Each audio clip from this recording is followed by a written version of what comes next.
திராவிடத்தால் எழுகிறோம், திராவிடத்தால் தான் எழுவோம் என்பதை எல்லா நேரத்திலும் நிரூபிக்கிறார்கள். ஆனா ரொம்ப உயரமாக தெரிகிறேன், இவ்வளவு உயரம் ஆகாது. அந்த வகையில் மிக சிறப்பாக இந்த நிகழ்வை ஏற்பாடு செய்திருக்கக்கூடிய இந்து சமய அறநிலையத்துறை அமைச்சர் அவர்களுக்கும், மாண்புமிகு அமைச்சர் பெருமக்களுக்கும், சட்டமன்ற உறுப்பினர்களுக்கும், வருகை தந்து பேசி அமர்ந்திருக்கக்கூடிய ஆற்றல் வாய்ந்த பேச்சாளர்களுக்கும், ஒருங்கிணைப்பாளர்கள் சகோதரி யாழினி அவர்களுக்கும், சகோதரர் தமிழன் பிரசன்னா அவர்கள் உள்ளிட்ட அனைத்து தோழர்களுக்கும் அன்பு வணக்கம். நிறைய மாணவர்கள் உட்கார்ந்துருக்கீங்க. நீங்க எல்லாருமே என்ன மனநிலையில் இருப்பீங்கன்றது உங்களை விட மேடையிலிருந்து பார்க்கக்கூடிய எனக்கு தெரியும். சில பேருக்கு இந்த அக்கா ரொம்ப பேசுவாங்களே, எப்ப முடிப்பாங்கன்னு தெரியாது என்ற மனநிலையில் இருப்பீர்கள். சரியாக 20 நிமிடத்தில் முடித்து விடுவேன். 20 நிமிடமா என்று நினைக்காதீர்கள். இதுக்கு முன்னாடி தலைமுறை நீங்க பார்த்திருக்க மாட்டீங்க. நீங்கன்னா நானும் பார்த்திருக்க மாட்டேன். முதலமைச்சர்கள்லாம் எப்படி இருப்பாங்கன்னு கேட்டீங்கன்னா, ஒரே ஒரு சேர் போட்டு மேடையில உட்கார்ந்துட்டு 1.5 கிலோமீட்டருக்கு அந்த பக்கம் அமைச்சர்களை உட்கார வைத்து பேசிக் கொண்டிருப்பார்கள். ஆனா ஒரு முதல்வர், இதெல்லாம் நீங்க ரொம்ப பிராக்டிக்கலா யோசிச்சு பார்க்கலாம். ஒரு முதல்வர் அவருக்கு இருக்கக்கூடிய நெருக்கடியான வேலைகளுக்கு மத்தியில், மக்கள் பணிக்கு மத்தியில் அத்தனை ஹெக்டிக் ஷெட்யூலையும் விட்டுட்டு 1 மணி நேரம் இளம் பேச்சாளர்கள் என்ன பேசுகிறார்கள் என்பதை கேட்பதற்கு வருகை தருகிறார் என்று சொன்னால் அதுதான் திராவிடம், வேற ஒண்ணுமே கிடையாது. திராவிடம்னா என்ன அப்படின்னு யார்ட்டையாவது கேட்டாங்கன்னா, நான் அறிஞர்கள் கிட்ட கேட்டுட்டு சொல்றேன்றாங்க. கட்சி பேரு அண்ணா திராவிட முன்னேற்ற கழகம், கட்சி பெயர். இது ஒரு பக்கம்.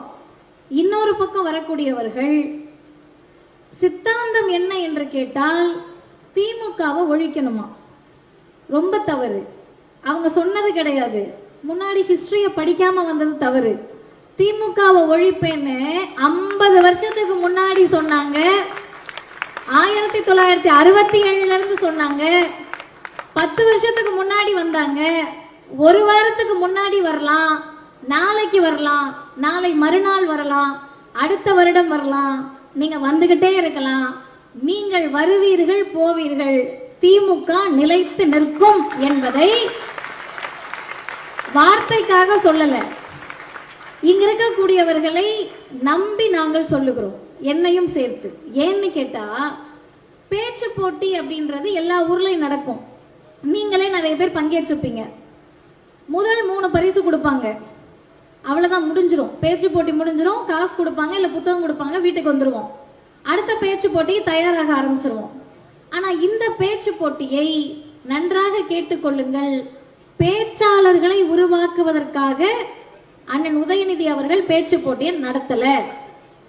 பேச்சாளர்களை உருவாக்கலன்னா பேச்சு போட்டி எதுக்கு நடத்தினாங்க? ஆக சிறந்த கொள்கை வீரர்களை தயாரிப்பதற்காக தான் இந்த பேச்சு போட்டி நடத்தப்பட்டது.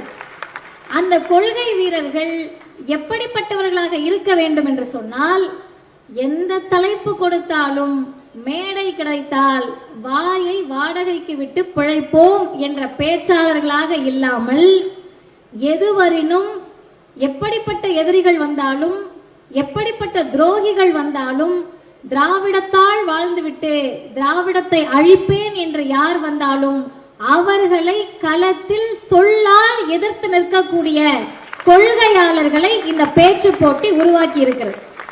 அப்படி உருவானவர்களை இன்றைக்கு முதலமைச்சர் வந்து பார்க்கிறார் என்று சொன்னால், நிகழ்வினுடைய தலைப்பு நீங்க எல்லாரும் மேல பாத்தீங்கன்னா தெரியும், a new history rising. இது தமிழாக்கம் ரொம்ப எளிமையானதுதான், உங்களுக்கே புரிஞ்சிருக்கும். புதிய வரலாறு உருவாகிறது. என்ன புதிய வரலாறு உருவாகிறதுனா ஒன்னே ஒண்ணுதான். தமிழ்நாட்டை எல்லாரும் எனக்கு முன்னாடி பேசினவங்க சொன்னாங்க, இந்தியா டுடே பேப்பர்ல இந்திய அதிகார சபை என்ற தலைப்பில் 10 ஆளுமைகள் என்று சொல்லி 10 பேருடைய தரவரிசை பட்டியல் மாதிரி வெளியிட்டாங்க. ஆனா அதுல ஒரு முக்கியமான செய்தி என்னன்னு கேட்டீங்கன்னா, 10 பேரில் தேசிய கட்சி தலைவர்கள் இருக்கிறார்கள், ஒன்றிய அரசினுடைய பிரதமர் இருக்கிறார், மாநில கட்சியின் தலைவர்கள் இருக்கிறார்கள், மாநிலத்தின் முதலமைச்சர் இருக்கிறார்கள். அது செய்தி அல்ல. அந்த பட்டியலை திரும்ப போய் நீங்க பாருங்க. மாணவர்கள் இளைஞர்கள்லாம் கூகுள் அடிச்சு பார்த்தீங்கன்னாவே வரும், போய் பாருங்க. அந்த 10 பேரில் இந்தியாவினுடைய பாசிச சர்வாதிகாரத்தை எதிர்த்து 40க்கு 40 வென்ற ஒரே முதலமைச்சர் தமிழ்நாட்டின் முதலமைச்சர் மட்டும்தான். மாநில தலைவர்கள், மாநில முதலமைச்சர்கள் இருக்காங்களே, இவருக்கு என்ன ஸ்பெஷாலிட்டி என்று நீங்கள் நினைக்கலாம். நீங்க நினைக்கணும், கேள்வி கேட்கணும். ஏன் எல்லா மாநிலத்துல தானே முதலமைச்சர்கள் இருக்காங்க, ஏன் இந்த முதலமைச்சரை நாம் தூக்கி பிடிக்கிறோம்? இந்தியா டுடே வரைக்கும் எதுக்கு தூக்கி பிடிக்கிறாங்கன்னா, அதற்கு அந்த பத்திரிகையே பதில் அளித்திருக்கிறது. பல பேரை பற்றி பேசுகிற போது என்னென்னமோ விளக்கம் சொல்றாங்க. நம் முதல்வருக்கு ஒரே வார்த்தையில் விளக்கம் அளித்திருக்கிறார்கள். A humble soldier, அமைதியான போர் வீரனாக அவர் களத்தில் நிற்கிறார்.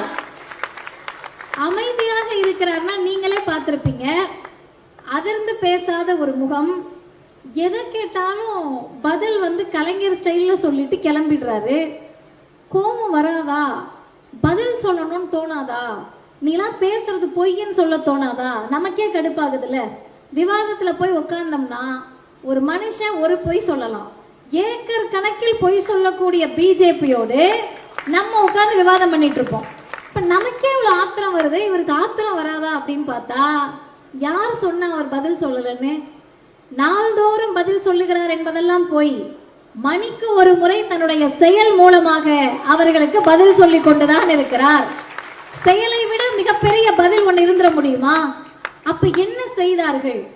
எல்லாம் சொல்றீங்களே, செஞ்சோம் செஞ்சோன்றீங்களே, என்னக்கா செஞ்சீங்க அப்படின்னு நீங்க கேட்கலாம். ஏன்னா நமக்கு தெரியாதுல்ல. நமக்கு வாட்ஸ்அப், இன்ஸ்டா, ஃபேஸ்புக் 3 தானே தெரியும். அந்த 3ல திமுகவை பத்தி, திராவிட இயக்கத்தை பத்தி வர்றது கிடையாதுல்லப்பா. திடீர்னு அரசியல் கட்சி ஆரம்பித்து 4 கதையை சொல்லிவிடக்கூடிய கதைகள் தான் நமக்கு வரும். அதெல்லாம் தப்பு கிடையாது. ஆனா நாங்க சொல்லக்கூடிய வரலாறுகள் புத்தகத்தில் இருக்கும். அதை உங்களுக்கு நான் கொஞ்சம் தெளிவா சொல்றேன். திராவிடம் என்ன செய்ததுன்னு நிறைய நான் பேசல. எல்லாம் உள்ள வந்திருப்பீங்க. காவல்துறை அதிகாரிகளை பார்த்திருப்பீங்க. காவல்துறை அதிகாரிகளில் பெண் காவல்துறை அதிகாரிகளை பார்த்தீங்களா? ஆண்களை விட அவங்க தான் நிறைய நின்றுட்டு இருந்தாங்க. அந்த பெண் காவல்துறை அதிகாரிகளுக்கும் ஒரு வரலாறு தெரியணும். 1931 பெண்களை காவல்துறையிலும் ராணுவத்திலும் நியமிக்க வேண்டும் என்று தந்தை பெரியார் தீர்மானம் போட்டார். 31 நினைச்சு பாருங்க. இப்பயே பொம்பளை பிள்ளைங்க போலீஸ் ஆக போறேன்னா அப்பா அம்மாக்கு நெஞ்சு வலி வந்துடும். 1931 ஐயோ எப்படி காக்கி உடுப்பு போட்டுட்டு பொம்பளை பிள்ளை போய் எப்படி நிக்கும்னு நினைச்சாங்க. பெரியார் சொன்னாரு, காவல்துறையில் இருக்கக்கூடிய ஆண் காவல்துறை அதிகாரிகளுக்கு மக்கள் ஏன் தெரியுமா பயப்படுறாங்க? அந்த காக்கி உடுப்புக்கும் லத்திக்கு மட்டும்தான். ஒண்ணுங்க, நான் தம்பிங்க வந்திருக்கீங்க, லைசன்ஸ் இல்லாம போறீங்கப்பா, போலீஸ் பிடிக்கிறாங்க. பிடிக்கிற போலீஸ் லேடி போலீஸா இருந்தா தப்பிச்சு ஓடிடுவீங்களா? இல்ல லேடி போலீஸ் தானே பாத்துக்கலாம் நினைப்பீங்களா? அப்படிலாம் முடியாது. லத்திய வச்சு யார் அடிச்சாலும் வலிக்கும். அதை பெரியார் தான் சொன்னார். அந்த காக்கி உடுப்பை இந்த பெண்களுக்கு போட்டு கையில லத்திய கொடுத்தீங்கன்னா எப்படி ஆண்களுக்கு பயப்படுகிறார்களோ அதே போல் பெண்களுக்கும் பயந்துட்டு போறாங்க. இது எதுக்கு ரொம்ப யோசிக்கிறீங்கன்னு கேட்டாங்க. 31 பெரியார் சொன்னாரு, கலைஞருக்கு அப்ப வயசு 6-7 தான் இருக்கும். நான் பேசக்கூடிய எல்லா மேடைகளிலும் இதை சிலாகித்து சொல்லுவேன். 7 வயசான கலைஞர் பெரியார் ஒருபோதும் நினைத்திருக்க மாட்டார், இவர்தான் பின்னாளில் முதலமைச்சராக வந்து பெண்களை தமிழ்நாட்டில் காவல்துறையில் நியமிக்க இருக்கிறார் என்பதை. இன்றைக்கு காக்கி உடுப்பை போட்டுட்டு அப்படியே கெத்தா நிற்கக்கூடிய பெண் காவல்துறை அதிகாரிகள், நீங்கள் வணங்கக்கூடிய கடவுளுக்கு நன்றி சொல்லுகிறீர்களோ இல்லையோ, கலைஞருக்கும் தந்தை பெரியாருக்கும் நன்றி சொல்ல கடமைப்பட்டிருக்கிறீர்கள். அது மட்டுமல்ல, கலைஞருடைய உயரிய சாதனை என்ன அப்படின்னு கேட்டீங்கன்னா நீங்க அடுக்கலாம், வரிசையா நீங்க சொல்லலாம். யோசிச்சு பாருங்க, திமுகல ஒரு 8 நாள் 10 நாள் தொடர்ந்து கூட்டம் நடத்தி மாணவர்கள் யோசிச்சு பாருங்க, 16 பேர் பேசுறாங்க. 16 பேர் இல்லாம முதன்மை பேச்சாளர்கள் ஒரு 16 பேர் பேசுறாங்க, 5 பேர் 10 பேர் பேசுறாங்க. இத்தனை பேருக்கும் கலைஞரை பற்றி பேசுவதற்கு செய்திகள் இருக்கிறது. ஏதாவது இந்தியாவில் ஒரு கட்சி, ஏன் இந்தியாவை ஆளக்கூடிய பாசிச பிஜேபி கூட்டம் போட்டு 10 நாள் வேண்டாம், 5 நாள் உங்கள் தலைவர்களை பற்றி பேசுவதற்கு உங்களுக்கு செய்திகள் இருக்கிறதா? சாவர்கர் செய்தார், ஹெக்டேவர் செய்தார், கோல்வால்கர் செய்தார், யாருன்னு கேட்பாங்க. தெரியுமா? அப்ப அவங்களுக்கு அவங்களை யாராவது தெரியாது. இப்ப கலைஞர் செய்த சாதனைகள் ஏன் நிற்கிறது என்று சொன்னால், அருமை மாணவர்களே, தோழர்களே, கலைஞர் பெயர் வைத்த முறை. புதுமை பெண் திட்ட பயனாளிகளா தானே இருப்பீங்க நீங்க எல்லாம். புதுமை பெண் திட்டம் மாசம் 1000 ரூபாய் தராங்களாம். கலைஞர் மகளிர் உரிமை தொகை மாசம் 1000 ரூபாய் தராங்களாம். அவங்களுக்கு மட்டும் தான் தருவீங்களா? எங்களுக்கும் தாங்க. தமிழ் புதல்வன் திட்டம் 1000 ரூபாய் தராங்களாம். இந்த 1000 ரூபாய் தான் தராங்களான்னு இருக்குல்ல. அப்படி முகத்தை வைத்து சொல்லக்கூடியவர்கள் எல்லாம் 4 தலைமுறைகளாக படித்தவர்கள். 1000 ரூபாய் பெறுகிறோம் என்று சொல்லக்கூடியவர்கள் முதல் தலைமுறையாக கல்லூரிக்கு வரக்கூடியவர்கள். அப்படி வந்த தம்பி தான் நம்முடைய தம்பி கோகுல் அவர்கள். அவர் என்ன தெரியுமா படிச்சிட்டு இருக்காரு? அவர் சொன்ன போது உங்களுக்கு புரிஞ்சுதான்னு தெரியல. அனஸ்தீசியா ஸ்டடீஸ், மயக்கவியல் என்ற துறை பிற்படுத்தப்பட்ட, மிகவும் பிற்படுத்தப்பட்ட, ஒடுக்கப்பட்ட மக்களுக்கு 20 வருஷத்துக்கு முன்னாடி என்னன்னே தெரியாம இருந்த துறை. இன்றைக்கு நம் பிள்ளைகள் எல்லாம் ஓபிசி, எஸ்சி, எஸ்டி மக்கள் கெத்தா உட்கார்ந்து நான் துணை மருத்துவம் படிக்கிறேன் என்று சொல்லுகிறார்கள்னா காழ்ப்புணர்ச்சி வருமா வராதா? ஏதாவது ஒரு திட்டம் கொண்டு வந்துட்டு சும்மா இருந்தா பரவாயில்ல, ஒரு நாளும் திட்டம் கொண்டு வந்தீங்கன்னா அலறுவார்களா மாட்டார்களா? அப்படி அலற வைத்த கலைஞர் ஏன் கலைஞராக இருக்கிறார் என்பதற்காக 2 செய்திகளை மட்டும் நான் சொல்லுகிறேன்.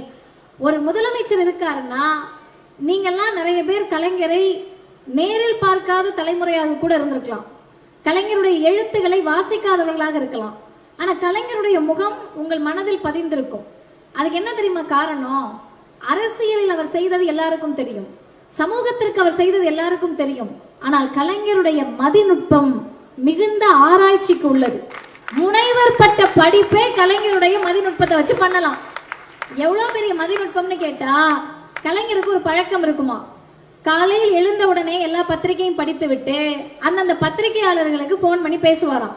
அப்படி எனக்கு ரொம்ப ஆச்சரியமா என்ன இருந்துச்சுன்னு கேட்டீங்கன்னா, சுகுமாரன் என்ற ஒரு மூத்த பத்திரிகை ஆசிரியர் ஒரு நூல்ல எழுதியிருக்காரு. கலைஞர் வழக்கம் போல காலையில போன் பண்ணிருக்காரு.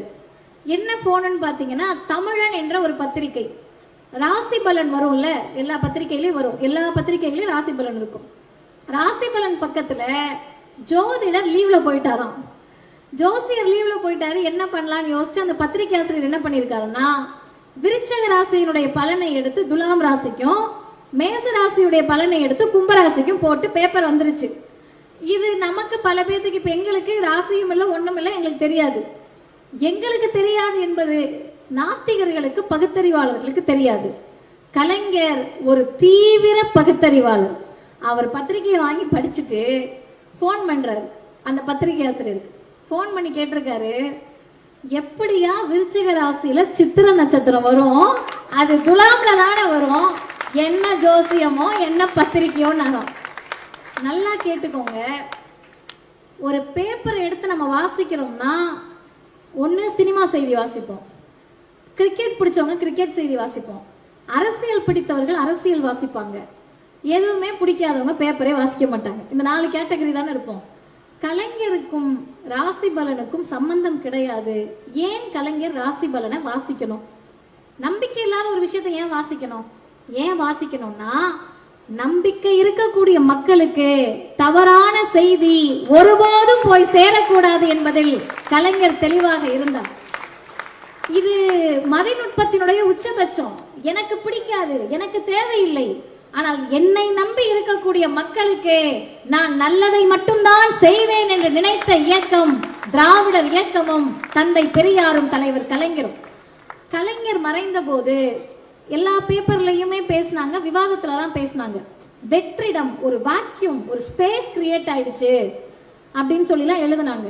இப்போ ஒருத்தர் சொன்னாரு, கலைஞர் மறைவுக்கு பிறகு வெற்றிடம் ஏற்படவில்லை, இந்தியாவுக்கே கற்ற இடம் ஏற்பட்டிருக்கிறதே, தமிழ்நாட்டின் முதல்வராக அவர் பொறுப்பேற்பார் என்று சொன்னவர் எங்கள் கழக தலைவர் ஆசிரியர் அவர்கள். இன்றைக்கு வரை இந்தியாவுக்கே கற்றிடமாக தமிழ்நாடு இருக்கிறது என்று சொன்னால் அந்த மொத்த கிரெடிட்டும் தமிழ்நாட்டு முதலமைச்சரை தான் சாரும். நாங்க ஏன் இவ்வளவு வியந்து பேசுறோம்னு சொன்னா ஒண்ணும் கிடையாது, பணமோ பதவியோ சுயநலமோ எதுவும் கிடையாது. பேசக்கூடிய இளைஞர்கள் நாங்கள் பேசுவதற்கு ஒரே ஒரு காரணம் தான், இன்றைக்கல்ல சாகின்ற நொடி வரை நாங்கள் இந்த இயக்கத்தை தூக்கி பிடிப்பதற்கு ஒரே ஒரு காரணம் தான். என்ன காரணம் தெரியுமா? பெரியார் சொன்னார், நன்றி என்பது கொடுத்தவர்கள் எதிர்பார்க்கக்கூடியதல்ல, பயன் பெற்றவர்கள் கொடுக்கக்கூடியது. திராவிடத்தால் பயன் பெற்றோம், திராவிடத்தால் பேசினோம். இன்னைக்கு மேடை போட்டு கொடுத்து பேச வைக்கிறாங்கல்ல. 100 வருஷத்துக்கு முன்னாடி பேசவே முடியாது, அப்புறம் எங்க மேடை? பேச முடியாதவர்களை பேச வைத்த இயக்கம் என்பது மட்டுமல்ல, பேச தெரிந்தவர்களுக்கு மேடை போட்டு கொடுத்த இயக்கமும் திராவிடர் இயக்கம் தான். இன்னைக்கு இளைஞர்கள்லாம் பாக்குறப்ப பார்த்திருப்பீங்க, பயங்கரமா இருக்குல்ல செட்டிங்லாம், ஒரு திரைப்பட செட்டிங் மாதிரி பயங்கரமா இருக்கு. மழை வந்துடக்கூடாதுன்றதுக்காக ஒரு கம்பீரமான மேடை, நல்ல பிளக்ஸ், எல்லாமே வரவேற்பு எல்லாம். ஆனா 70 வருஷம் 90 வருஷத்துக்கு முன்னாடி பெரிய இடத்துக்கு போறப்ப வரவேற்பு எப்படி தெரியுமா இருக்கும்? தடபுடலா இருக்கும். பிளக்ஸ், போஸ்டர் இதெல்லாம் இருக்காது. செருப்பு இருக்கும், முட்டை இருக்கும், கல் இருக்கும், கழுத இருக்கும், பாம்பு இருக்கும். என்னக்கா இதெல்லாம் இருக்குமா? பெரியார் பேசிக்கிட்டே இருக்கப்ப கழுதையை உள்ள விட்டுருவாங்களாம். பேசிக்கிட்டே இருக்கிறப்ப முட்டைக்குள்ள மலத்தை வைத்து வீசி எறிந்திருக்கிறார்கள். நல்லா புரிஞ்சுக்கோங்க. இன்னைக்கு நம்ம இங்க உட்கார்ந்து இருக்கோம்ல, என்ன செஞ்சுட்டாரு பெரியார், என்ன செஞ்சிருச்சு திராவிடர் இயக்கம், அந்த மனநிலையில உட்கார்ந்துருப்பீங்க. முட்டைக்குள்ள மலத்தை தூக்கி எறிந்தால் எப்படி இருக்கும்? இப்ப நான் பேசிக்கிட்டு இருக்கேன், நீங்க எழுந்து 10 பேர் போனாலே பேச்சு வராது. நீங்க எல்லாம் என்ன மொரடான்னு கை தட்டாம பாத்துக்கிட்டு இருந்தீங்கன்னா அடுத்த லைனே வராது. ஆனா முட்டைக்குள் மலத்தை வைத்து தூக்கி எரிகிற போது பெரியார் என்ன தெரியுமா பண்ணாரு? எல்லா தோழர்களும் எந்திரிச்சிருக்காங்க, கத்தி எல்லாரையும் அமைதிப்படுத்திட்டு ஒரு சால்வையை எடுத்து தோள் மேல போட்டுக்கிட்டு சின்ன தங்கு தடையின்றி பெரியார் தொடர்கிறார். என் மீது நீங்கள் மலத்தை அள்ளி வீசியது எனக்கு கவலையாவே இல்லை. எனக்கு எது தெரியுமா வருத்தமா இருக்கு? மனித மலத்தை தொடுவதற்கு இன்னும் இந்த கூட்டம் தயாராக இருக்கிறதே என்பதுதான் எனக்கு கவலையாக இருக்கிறது. அந்த பாசறையில் வந்த அண்ணா, கலைஞர் எல்லாம் சொல்லடிகளை, கல்லடிகளை வாங்கி அரசியல் கட்சி நிறுவி உங்களுக்காக நாங்கள் இருக்கிறோம் என்ற நம்பிக்கையை கொடுத்த போது பெரியாரும் இல்லை, அண்ணாவும் இல்லை, கலைஞரும் இல்லை, இனிமேல் தமிழ்நாடு முடிஞ்சது அப்படின்னு நினைச்சப்ப, கலைஞர் இருந்தப்ப கூட ஒரு தேர்தலில் வெற்றி என்றால் அடுத்த தேர்தலில் வெற்றி வருமா என்ற சந்தேகம் இருந்தது. ஆனால் இனிமேல் சந்தேகத்திற்கே இடமில்லை, எங்களுக்கு தான் வெற்றி என்பதை தமிழ்நாட்டின் முதலமைச்சர் நிரூபித்து இருக்கிறார். ஏன் இவ்வளவு தைரியமா சொல்றேன் தெரியுமா? செய்த செயல்களை மக்கள் பார்த்து கொண்டிருக்கிறார்கள். மக்கள் பார்த்து கொண்டிருக்கிற போது இன்றைக்கு இந்தியா முழுவதும் உலக தமிழர்கள் அவரை ஏன் டாப் 10க்குள்ள வச்சிருக்காங்க தெரியுமா? அவர் பாசிசத்தை எதிர்த்து நிற்கிறார். ஆனா கவலை என்னன்னு கேட்டீங்கன்னா, பாசிசம்னே என்னன்னு தெரியாதவங்களோட தான் நம்ம காலகட்டம் அரசியல் பண்ண வேண்டிய தேவை இருக்கின்றது. வரலாற்று சோகம். ஆனால் அதையும் நாம் செய்துதான் ஆக வேண்டும். அப்ப இந்த முதலமைச்சர் செய்த 2 சாதனைகளை சொல்லி நான் நிறைவு செய்கிறேன். அருமை மாணவர்களே, அடிப்படையா ஒரு மனுஷனுக்கு என்ன தேவைன்னு கேட்டா உங்க எல்லாருக்குமே தெரியும். உண்ண உணவு, இருக்க இருப்பிடம், போட்டுக்கிறதுக்கு உடை. உணவு, உடை, இருப்பிடம், இது மக்களுக்கு பொதுவானது, மனிதர்களுக்கு தேவையானது. ஆனா ஒரு இயக்கம் தான் சொல்லுச்சு, ஒரு தலைவர் தான் சொன்னாரு, சாப்பாடு, போட்டுக்க துணி, இருக்க இடம், இதெல்லாம் விட மனுஷனுக்கு முக்கியமா ஒண்ணு வேணும். உடையும் உணவும் இருப்பிடமும் எவ்வளவு முக்கியமோ அதை விட ஒரு படி முக்கியமானது சுயமரியாதை என்ற உணர்வு என்று சொன்ன இயக்கம் திராவிடர் இயக்கமும் தந்தை பெரியார். அந்த பெரியார் என்ற சொல்லை கேட்டால் ஒன்றிய அரசு நடுங்குது. பெரியார் என்ற சொல்லை கேட்டால் ஒன்றிய அரசு நடுங்குதுன்னு சொன்னா நான் சொல்லலாம், நீங்க சொல்லலாம். ஆனா ஒருத்தர் எங்க போனாலும் எதை செய்தாலும் ஓ பெரியார்னு சொன்னாதான் நீ நடுங்குறியா? மூச்சுக்கு 300 தடவை கொண்டு வர திட்டத்தில் எல்லாம் தந்தை பெரியார், தந்தை பெரியார், தந்தை பெரியார் என்று முதலமைச்சர் சொல்லுகிறார். இவர் எங்க சொல்றாருன்றதுதான் முக்கியம். வீம்புக்கு சொல்லல, சண்டை போடணும்னு சொல்லல. அமெரிக்கா போறாரு, நான் வியந்து பார்த்தேன். எல்லா முதலமைச்சர்களுமே அவங்களுடைய பீரியட்ல அமெரிக்கா போயிருப்பாங்க, இல்ல சும்மா கூட சுத்தி பார்க்க போவாங்க. போனாங்கன்னா சுத்தி பார்த்துட்டு வந்துருவாங்க. இவர் என்ன பண்றாரு? அறிவியலை நேசிக்கிறார். ஒன்றை மட்டும் தெரிந்து கொள்ளுங்கள், அறிவியலை நேசிப்பவர்களால் மட்டும்தான் மனிதத்தன்மையோடு உங்களிடத்தில் நடந்து கொள்ள முடியும். அறிவியலை வெறுக்கக்கூடியவர்களுக்கு மனிதத்தன்மையை கொண்டு வர முடியாது. ஏன், எதுக்கு அப்படின்னீங்கன்னா, அறிவியல் இப்ப லைட் இருக்கு, இல்ல இல்ல எங்களுக்கெல்லாம் லைட் எல்லாம் பிடிக்காது, நாங்கெல்லாம் வந்து இருட்டிலே இருந்து பழகிட்டோம், லைட் எல்லாம் ஆஃப் பண்ணு அப்படின்னு சொன்னா அணையப்படக்கூடிய விளக்கு சொன்னவருக்கு மட்டும் இல்ல எல்லாருக்கும் தான். அப்ப அறிவியல் என்ற பொதுத்தன்மை எல்லாருக்குமானது. அப்படி எல்லாருக்குமானதுதான் திராவிடம். எனவே திராவிடத்தை பிடித்தவர்களுக்கு அறிவியலை பிடிக்கும். அமெரிக்கா போயிட்டு தானியங்கி கார், தானாக இயங்குவது, அந்த கார்ல மத்தவங்களா இருந்தா பக்கத்துல நின்று போட்டோ எடுத்துட்டு கிளம்பிருப்போம், பார்க்க அழகா இருக்கேன்னு. இல்ல கார்ல போறதுக்கு உண்மையாகவே தயக்கம் இருக்கும். இதுவே வேற யாராவது இங்க இருந்து போயிருந்தாங்கன்னா என்ன நினைச்சிருப்பாங்க, உருளுதான் பொருளுதான் அதுவா போகுதே, மந்திரம் வச்சுட்டாங்களா, முட்டை வச்சுட்டாங்களா, எலும்புச்சம்பளத்தை உருட்டி விட்டுட்டாங்களான்னு பயப்படுவாங்க. ஆனால் இந்த முதலமைச்சர் உள்ள ஏறி உட்கார்ந்து தானியங்கி கார்ல போயிடுறாரு. போனது செய்தி அல்ல, போயிட்டு அதில் வந்த அனுபவத்தை எக்ஸ் என்று சொல்லக்கூடிய அந்த ட்விட்டர் ஸ்பேஸ்ல பயன்படுத்துறாரு. எந்த வார்த்தைகளை பயன்படுத்துறாரு தெரியுமா? தந்தை பெரியாரால் எழுதப்பட்ட சொல்லப்பட்டு பேரறிஞர் அண்ணாவால் எழுதப்பட்ட இனிவரும் உலகம் என்ற புத்தகத்தினுடைய தொலைநோக்கு பார்வையை பதிவு செய்கிறார். என்ன அவசியம்? நான் தானியங்கி காரில் பயணித்தேன், சூப்பரா இருந்துச்சு அப்பெல்லாம் போடலாம்ல. ஏன் அவருக்கு இனிவரும் உலகம் ஞாபகம் வருது? எப்போதும் இனிவரும் உலகத்தை பற்றியே கவலைப்பட்டு கொண்டிருப்பதால் அவருக்கு இனிவரும் உலகம் ஞாபகம் வந்தது. இரண்டாவது செய்தி, இந்த இயக்கம் பொருளை முன்னிலைப்படுத்தி வளர்ந்துச்சானா கிடையாது. வந்தவங்க எல்லாம் பெரிய பணக்காரர் கோடீஸ்வரர்கள்லாம் கிடையாது. அடுத்த வேளை சாப்பாட்டுக்கு வழி இல்லாதவங்க எல்லாம் இந்த இயக்கத்தினுடைய மிகப்பெரிய தொண்டர்களாக வீரர்களாக இருந்திருக்கிறார்கள். இப்ப பணம் வேண்டாம், பொருள் வேண்டாம், சொத்து வேண்டாம். எதுதான் இந்த இயக்கத்தினுடைய முதலீடு, எதுதான் மூலதனம், எதுதான் உங்களுடைய கேபிட்டல், எதான் வச்சு வளர்ந்தீங்க அப்படின்றீங்கல்ல. இந்த இயக்கம் அறிவு என்ற பொது சொத்தை மட்டுமே வைத்து வளர்ந்த இயக்கம் திராவிடர் இயக்கம். அந்த அறிவை பரப்புவதற்காக நான் ரொம்ப பின்னாடிலாம் எடுத்துக்காட்டுக்கு போல, கொளத்தூர் தொகுதி தமிழ்நாட்டில் மிகப்பெரிய வாய்ப்பை பெற்ற தொகுதி கொளத்தூர் தொகுதி. காரணம், இது முதல்வருடைய தொகுதி. முதல்வர்கள் எல்லா ஊருக்கும் செய்யணும், எல்லா மாவட்டத்துக்கும் செய்யணும், மாநிலம் முழுவதும் அவர் முதல்வர். அதுலயும் இவர் எப்படின்னு கேட்டீங்கன்னா, மனிதநேயத்தினுடைய உச்சம் யாருன்னு கேட்டீங்கன்னா நிகழ்கால வரலாற்றில் அவரை சொல்லலாம்.